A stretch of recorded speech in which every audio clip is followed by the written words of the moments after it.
We learn a lot about life by playing games. Games always have certain dimensions to them. The game tag teaches us that sometimes there's a negative aspect to life where when you're tagged, it's a bad thing. It's often some kind of contagion involved in the game tag. You are it. You are out. You somehow didn't run fast enough. There are rules of immunity in games. It used to be you go to a tree, and if you touched the tree, you couldn't be tagged because wood was magical. Because wood gave you some kind of immunity to the contagion that people were spreading from the tagging. Some people would freeze when they played tag, meaning that, as a group, you really can't exist on your own. You have to rely on your friends who, if something bad happens to you and somehow you don't make it, you still got friends out there who are okay and they can come and tag you and you'll be able to return to the game. In the end, you didn't want to be it, whatever it was, in the way you played the game. And I'm sure that all of us have some of those childhood memories of being out in the field at night, tagging one another, perhaps, in our age with flashlights or with some other electronic form of laser tag that we play today. And I want you to think about how we learn lessons from games. There was a great philosopher named Elton Trueblood, and he had a phrase that I really appreciate and I keep in mind often. He said that our tradition is intellectually honest and sincerely devout. And when we say we're sincerely devout, I don't want that to come across in a moralistic way.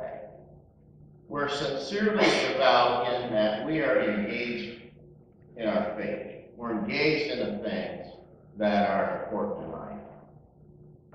So I want to take that word tag, that little word tag, and I want to bring it into our time. Many of us are on Facebook. Not a bad thing to be tagged on Facebook, unless you don't want somebody to see your photo.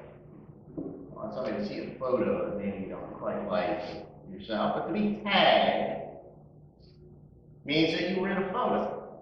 And so people write your name on the post, and it will appear to you. You'll realize that someone was talking about you, and they tagged you. You take a photo, or if you go to a place, like I was at a baseball game and I tagged all the people that I thought would be envious of my being in a baseball game.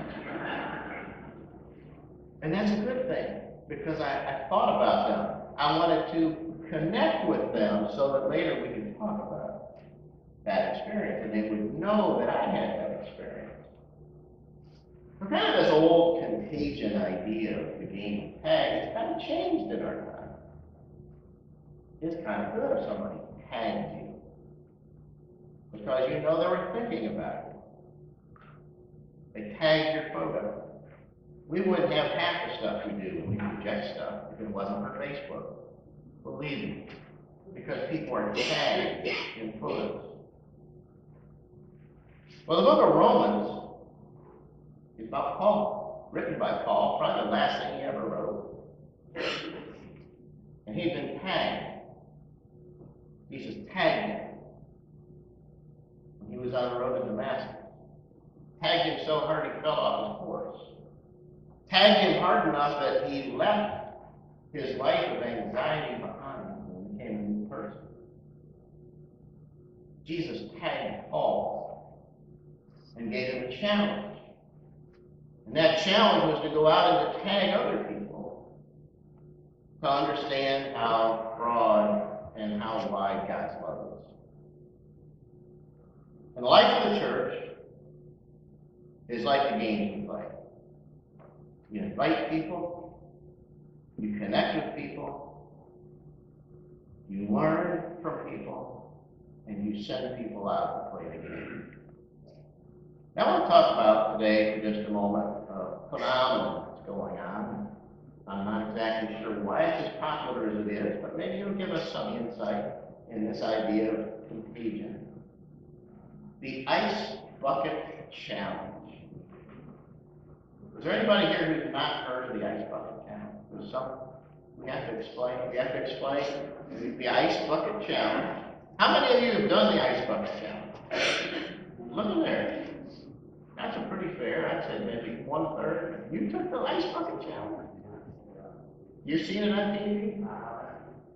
I have not, gratefully. Many people have. The Ice Bucket Challenge is designed to do 3 things. It's designed to get a bucket of very cold ice water and pour it over your head. Now, if I was to say that in any other context, people would think it was crazy, right? I also don't want you to miss the baptismal images in the Ice Bucket Challenge. You're baptizing yourself into a new community, a connection to a lot of different people. Many people have been in the Ice Bucket Challenge. Will Smith, Oprah, Bill Gates, George W.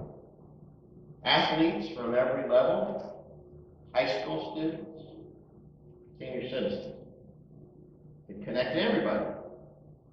Because there are 3 things. You douse yourself, you donate money to ALS, which was the disease that originally was called Lou Gehrig's disease, a muscular condition that's something like MS. And third, you don't leave it at that. You have to call someone else out. You have to tag them. Many people do this on Facebook, YouTube. So you tag your friends, and your friends automatically know that you are challenging them. So what does this have to do with the way we live our lives? First of all, it's an experience. And more in the life of the church, we have to get away from thinking about things to doing things. Because it's only in participating and in doing things that we're really changed, that we're really connected to other people, and that we really make a difference. So it's an experience.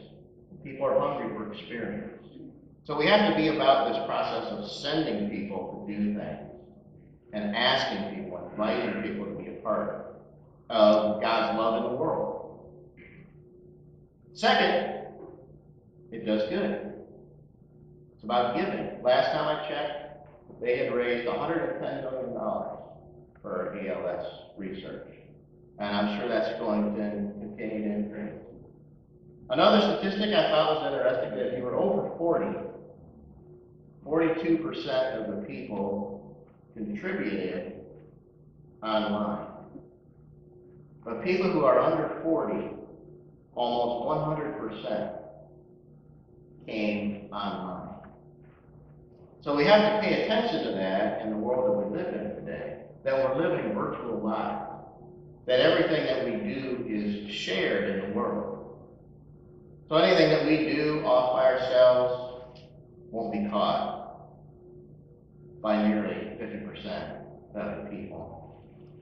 The third is that it's created a new word. Did you know that? The Ice Bucket Challenge.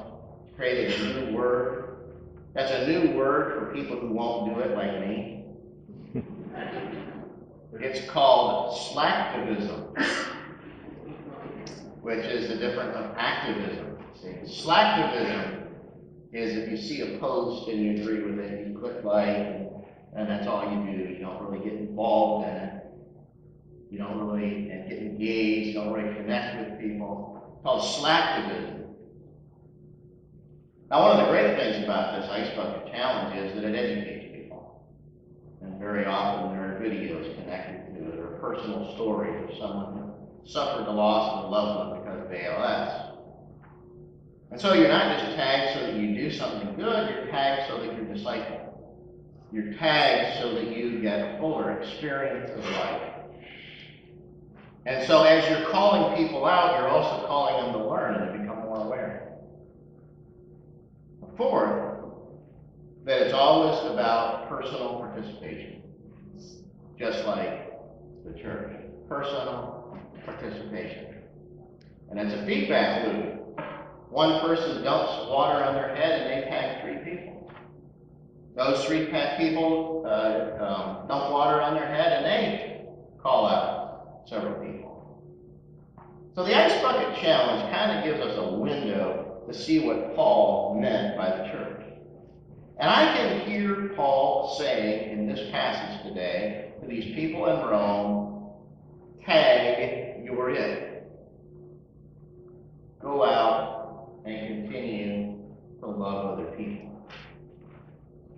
The last couple of from the pulpit sermons that I've given, I've been following the challenge that's gone around a couple of us clergy to summarize our sermons in 1 minute at the end, okay? So I'm getting it down here. It's pretty hard to say something in 1 minute, but here's your 1 minute summary for today.